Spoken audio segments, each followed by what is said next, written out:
Hey there. Are you ready to unlock a world of brand new, scary stories tonight? Before we dive into it, I want to know, where and when are you watching this? Drop your answers in the comments below and join our community. And now, let's begin.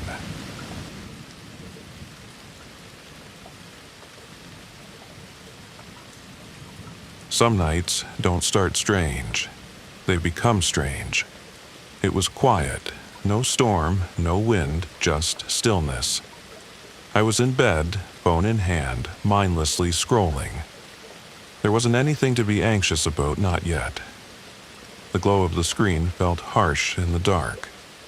I wasn't tired, just empty and restless, like something was missing. That's when my phone lit up with an incoming call, unknown number. I stared at it for a second. It was 1:02 a.m. The world was asleep.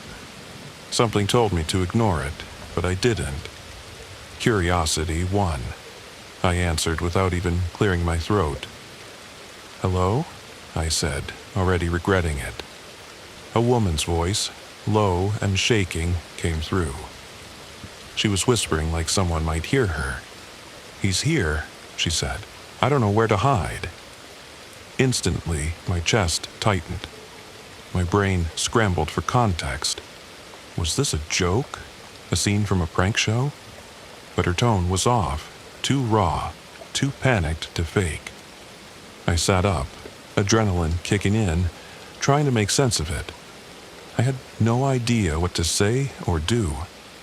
Then I said something stupid, something casual. Almost jokingly, I told her, "Hide in the closet." I could barely keep myself from laughing. It felt so surreal, like none of it was real. She didn't laugh. She didn't hesitate. She whispered, "Okay. Thank you." And the line went dead. I stared at the screen like it had just insulted me. I checked the number again. Nothing saved. Just a ghostly unknown, and the timestamp mocking me. My room suddenly felt too dark, too cold.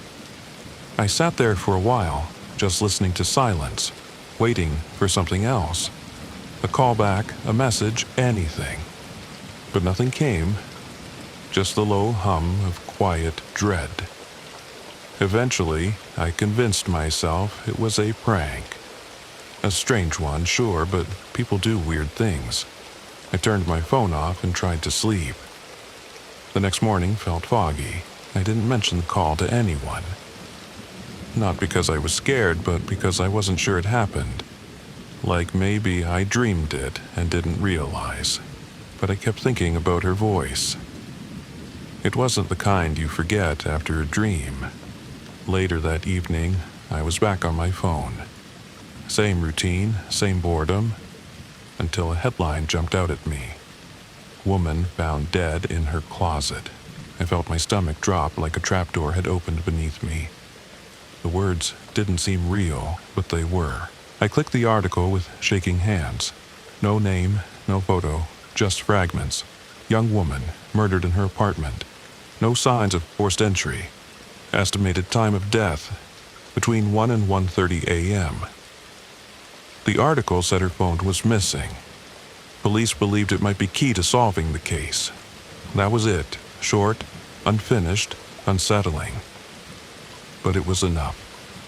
My call had come in at 1:02 a.m., and I'd told someone, maybe her, to hide in the closet, right where she was found dead. I tried to breathe normally, but it felt impossible. I pulled up my call log again, confirming what I already knew. Same time, same unknown number. What were the odds? I wanted to believe it wasn't connected, but I couldn't lie to myself anymore. I had picked up a call that night. I heard a woman ask where to hide, and I told her. The worst part? I didn't take it seriously. I gave her a death sentence without meaning to. And now, she was gone. I thought about going to the police. But what would I say that didn't make me look insane? There was a call. I told her to hide in the closet. No proof. No recording, just my word and bad timing. They'd probably think I was seeking attention, or worse, that I had something to do with it. And what if I had, without realizing it? What if my voice led him straight to her? That idea sunk its claws into me and never let go. I couldn't shake it, couldn't forget her whisper, so I did nothing. And silence became my punishment. Every day after that, I waited for something. A knock at the door, a detective asking questions I didn't want to answer, a new article with new details. But there was nothing. The story faded from the news like smoke. Her phone was never recovered. Her name was never made public.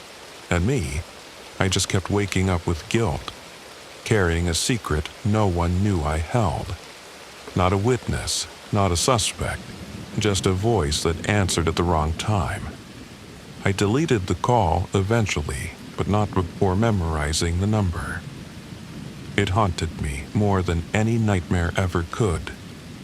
Sometimes I'd enter the digits just to see if it still worked.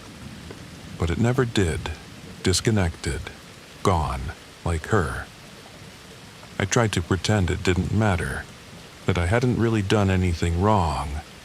But I knew better. I hadn't acted wrong, but I had spoken wrong. One careless sentence, and that was enough. I started avoiding late-night calls completely. Even friends got sent straight to voicemail after midnight. The sound of a ringing phone made me flinch. Because what if it happened again? What if someone else called, desperate and scared, and this time I didn't answer? Or worse, what if I did? I thought silence would protect me. But silence is loud when you're the only one hearing it, and guilt doesn't fade with time. It just learns how to whisper, like she did.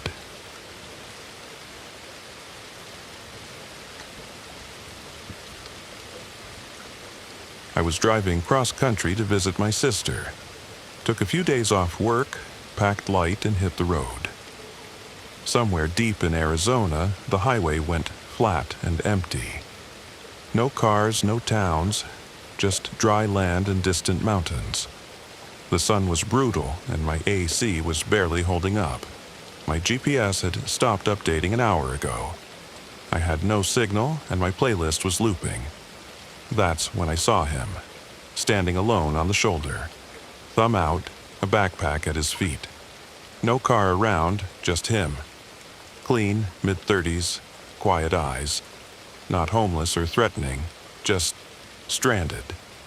He looked like a hiker or maybe someone whose car broke down. I slowed just a little, eyeing him as I passed. Something in me hesitated. I kept going at first. Picking up strangers was dumb, and I knew it. But about 30 seconds later, I checked the mirror again. He wasn't waving, wasn't trying hard to flag anyone. Just standing there calmly. I don't know why, but I slowed, put it in reverse, and backed up. I rolled the window down just enough. "You all right?" I asked. He stepped closer and smiled, not too much. "Yeah, just trying to get to the next gas station. It's a few exits." He looked normal, no twitchiness. Clean clothes, a soft voice. My gut didn't scream, so I unlocked the door. "All right, hop in." He got in quietly, dropped his backpack at his feet and buckled up. We pulled back onto the road. At first, it was quiet. He didn't ask questions, didn't offer a life story. I didn't either. The silence was heavy, but not yet uncomfortable. I told him I was heading toward New Mexico. He said, "Cool," and looked out the window again. I asked if his car broke down. "Something like that," he replied. I couldn't read him. Calm can be comforting or unnerving. The first exit came up. "This one?" I asked. He glanced at the sign. "Nah, not it." I kept going, eyes flicking to the mirror. No phone service yet. The next exit passed. I asked again. "Still not it?" He didn't even look this time. Let's keep going. I started to regret stopping. Something about how still he was bothered me. Too still. Too relaxed for someone stranded. By the third exit, my nerves were buzzing. The sun was getting lower, casting weird shadows on the road. This next one has a diner, I said.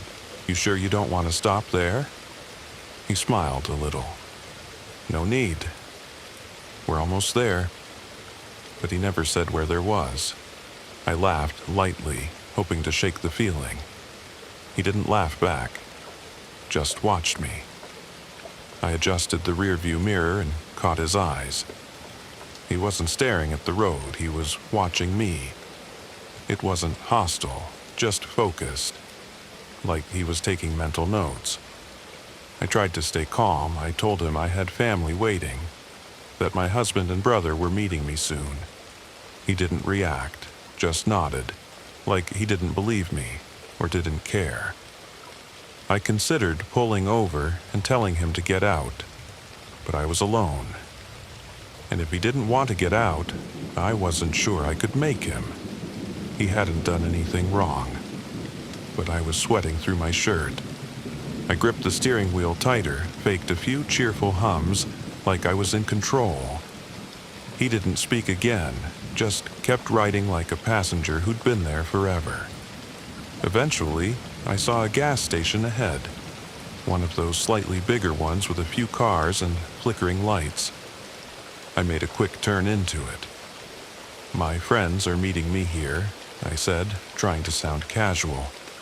They're just 5 minutes out. I pulled out my phone and pretended to make a call. Yep, I'm here. See you soon. My voice cracked a little, but I kept smiling. He watched me carefully, like he was trying to figure out if I was lying. Then, after a long pause, he said, "Thanks for the ride." He got out, slung his backpack over one shoulder and walked behind the building. Just like that, no questions, no anger, just gone. I kept pretending to talk on the phone, even after the door shut. I stayed in the lot for 20 minutes with the engine running. When I was sure he wasn't coming back, I pulled out and drove straight to a police station. I told them everything. They listened, took a few notes, but said nothing really happened. No crime, no name, no ID, just a stranger. But I'll never forget the way he watched me, like he knew something I didn't.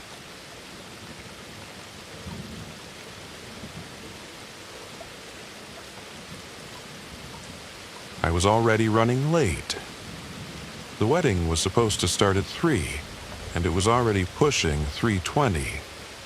Traffic on the main highway was crawling, so I tried what felt like the smart move, taking a shortcut. I remembered someone at work talking about a locals-only back road that bypassed the worst of the city. I hadn't tried it before, but I was desperate. I took the next exit and followed the general direction. It started off okay. Trees, a narrow road, no traffic. I figured I'd be back on track in no time.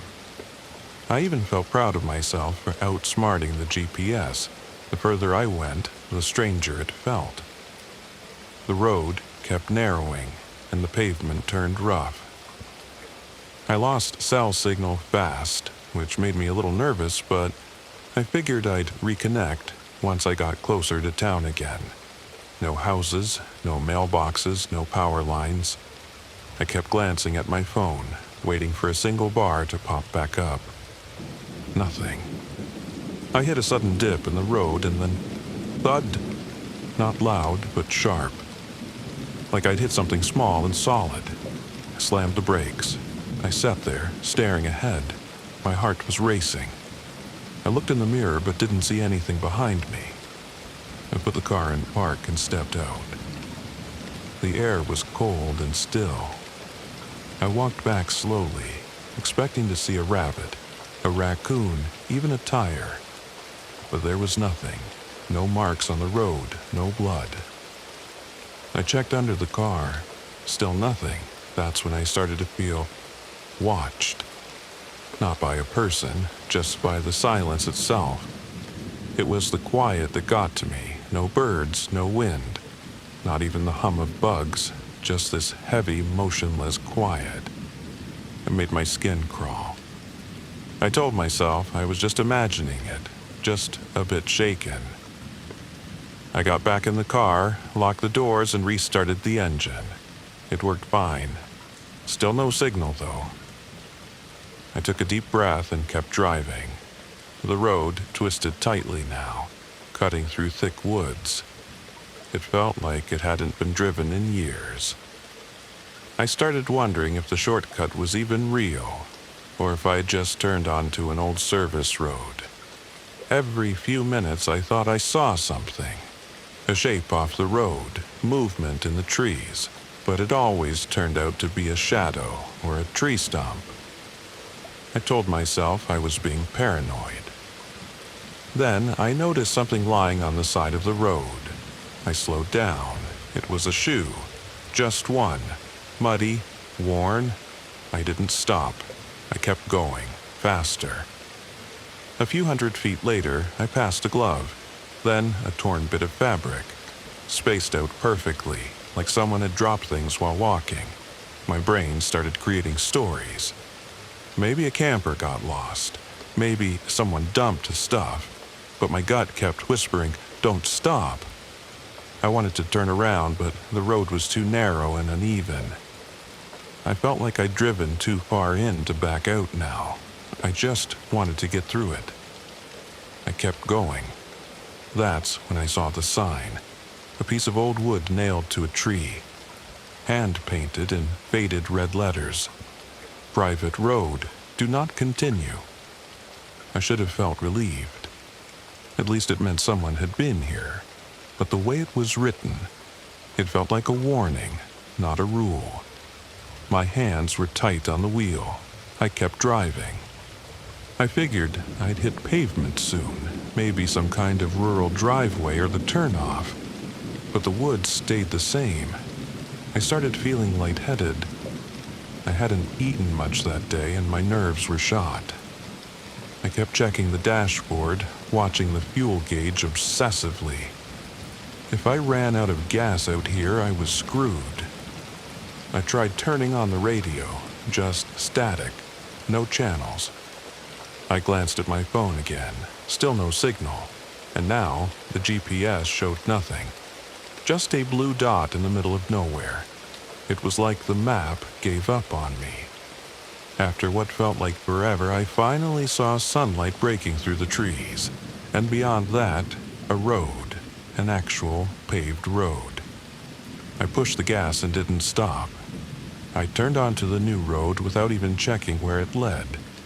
The cell signal came back almost instantly. GPS started working. I could see a town just 15 minutes away. I laughed, not because it was funny, but because I didn't know what else to do.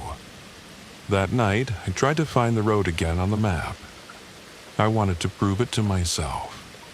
That I hadn't imagined how long it was, or how weird it felt, but I couldn't. No road, no turnoff, no sign. I asked my coworker again about the shortcut. He just shrugged and said, "I don't remember saying anything like that." I dropped it. Maybe he forgot.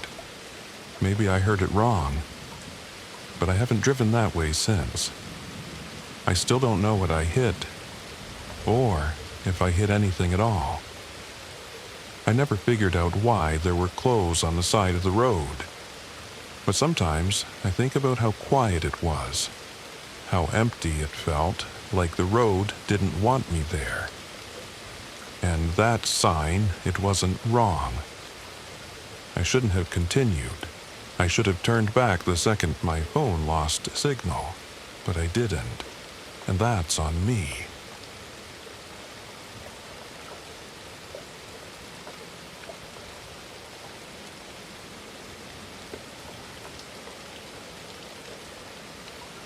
My name is Officer Jack Riley. I spent over 20 years on the force before I retired. And in that time, I saw a lot. I've been called to countless scenes, horrible accidents, missing persons, murders, the kinds of things most people only see in the news. But nothing prepared me for the night I was called in for the YouTubers at that abandoned asylum. It was late, almost midnight, when the call came through. A couple of young YouTubers, known for their spooky content, had gone missing. At first, it seemed like another stupid stunt for views, guys playing up the drama in some old building. We thought they'd just gotten lost or maybe gotten too scared to finish filming. But when we arrived, something felt wrong right away. It wasn't just another prank gone wrong. There was something heavier about it. I could feel it in my bones. That asylum had a reputation. People talked about it all the time. Rumors of missing persons, satanic graffiti, locked rooms. But I never put much stock into rumors. It was an old, decaying building. But as we stepped inside, I couldn't shake the feeling that something wasn't right. The air felt thick, like it was holding its breath.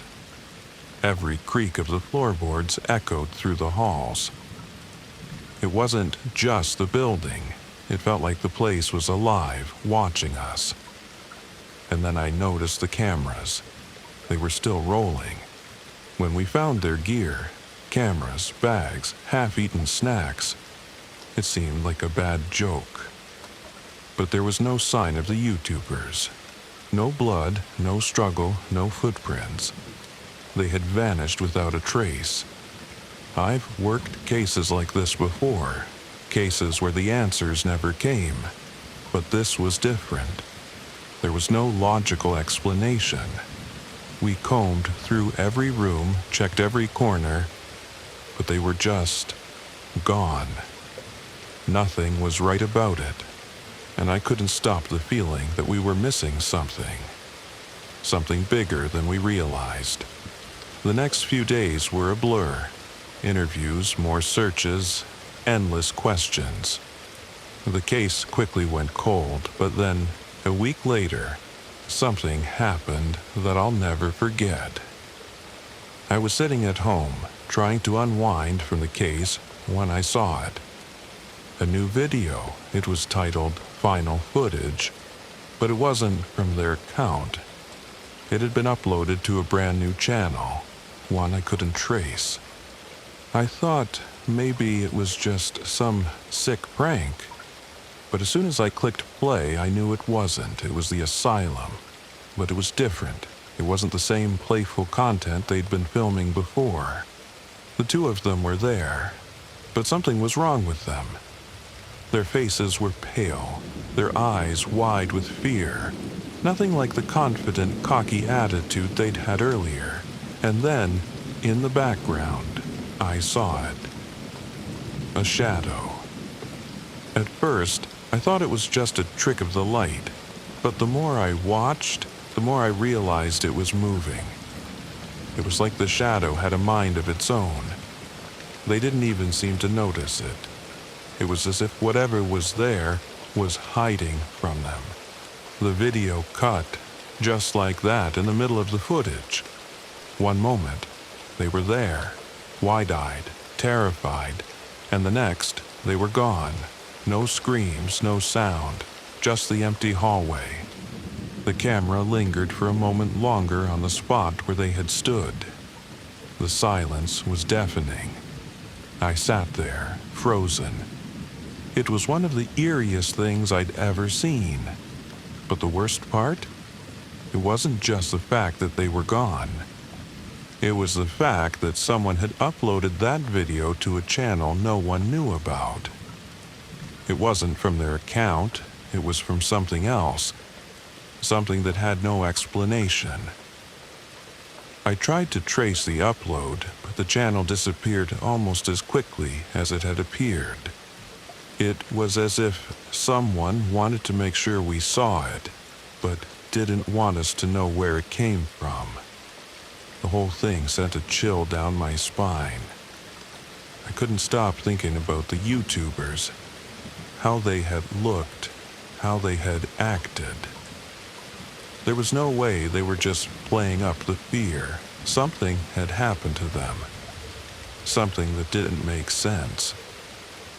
I've been around long enough to know that sometimes the answers never come. But the feeling I had that night standing in that dark, cold hallway has never left me. I don't know what happened to them, and I don't know who uploaded that video. All I know is that there are things out there that no one talks about. Things that people try to explain away. But sometimes, the unexplainable is the most terrifying thing of all. As a retired officer, I thought I had seen it all, but I was wrong. Some cases stay with you even when you're no longer part of the force. And this one haunts me.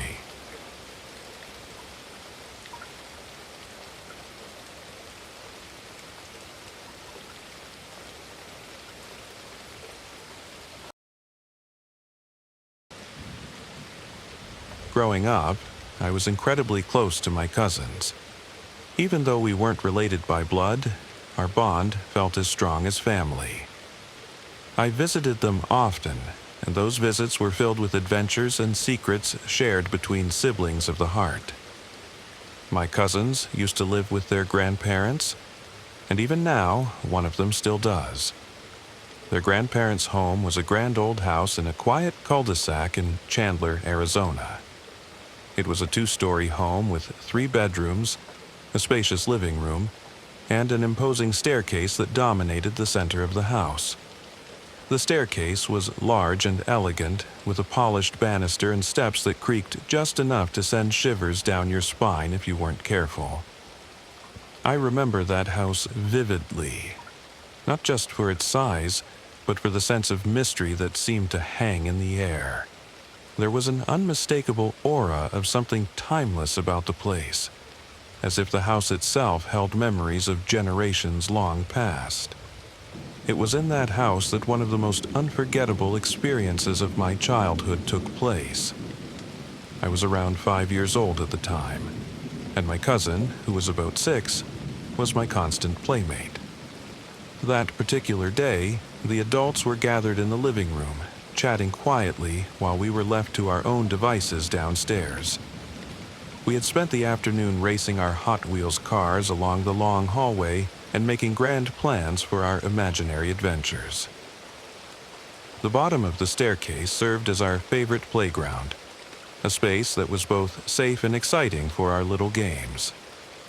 As the day slowly melted into the evening, the warm glow of the setting sun filtered through the windows, casting long shadows that danced along the walls. The atmosphere was calm and comforting, and for a while I felt completely at ease in that familiar space. But then, as twilight deepened into an eerie dusk, something unexpected happened that would forever be etched in my memory. I was momentarily distracted, looking up at the top of the staircase, when my eyes caught a movement that I couldn't explain. There, at the very top of the stairs, stood a tall figure dressed in a costume that looked disturbingly like a frog, or perhaps a lizard. The costume was oversized, and the creature's eyes were completely blacked out, hiding whatever expression might have been there. Its mouth was agape in a way that was both unnatural and terrifying. A silent, gaping void where a smile or frown might have been.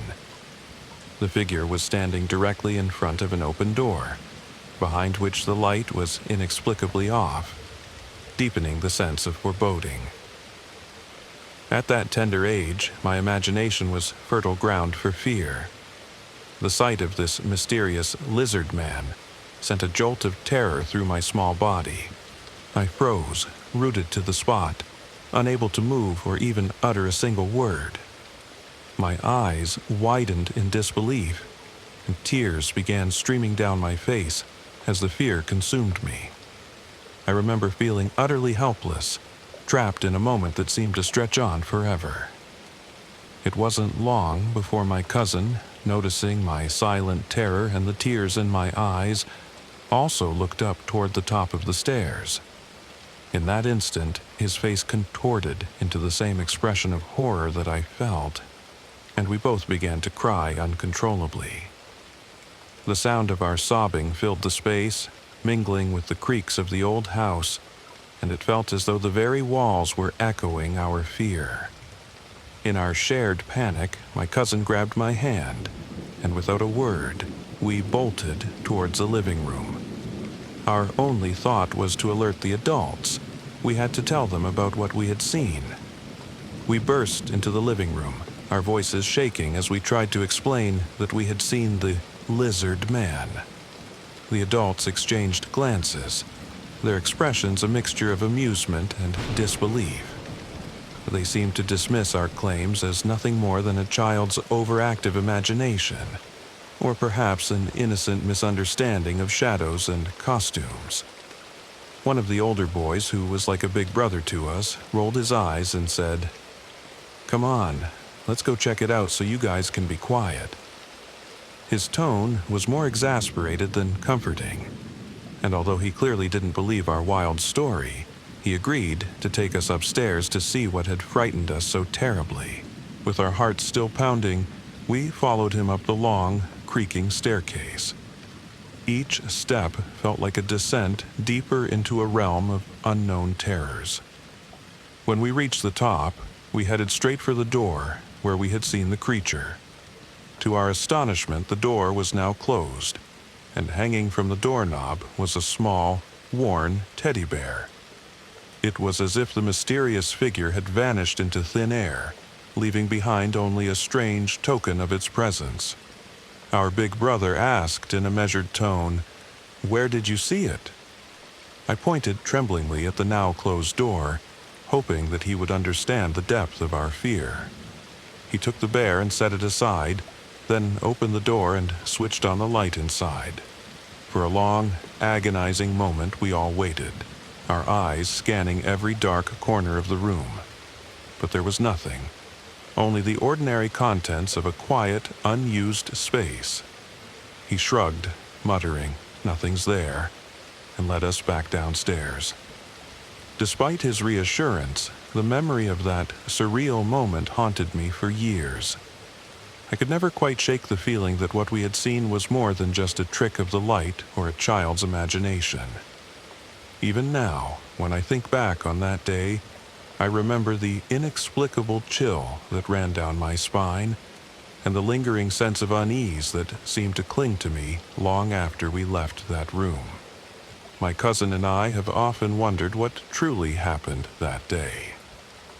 Over the years, we've shared our story with friends and family, curious if anyone else had encountered something similar. While many have dismissed it as an overactive childhood imagination, for us, the memory remains vivid and unsettling. I've never mustered the courage to go upstairs alone since that incident. Every time I approach a staircase, I feel a momentary flutter of anxiety, a brief recall of that terrifying glimpse of the lizard-like figure. It's strange how an experience from so long ago can leave a lasting imprint on your mind. A quiet reminder that sometimes, even in the most familiar places, the unknown can slip in and stir up old fears. Though the adults that day might have brushed it off as nothing more than a fleeting illusion, the impact on my young mind was profound. It instilled in me a cautious curiosity about the world, a sense that there might be more hidden in the shadows than meets the eye. And while I continue to visit my cousins and relish those cherished family moments, there remains a part of me that wonders about the mysterious lizard man and the secrets of that old house in Chandler.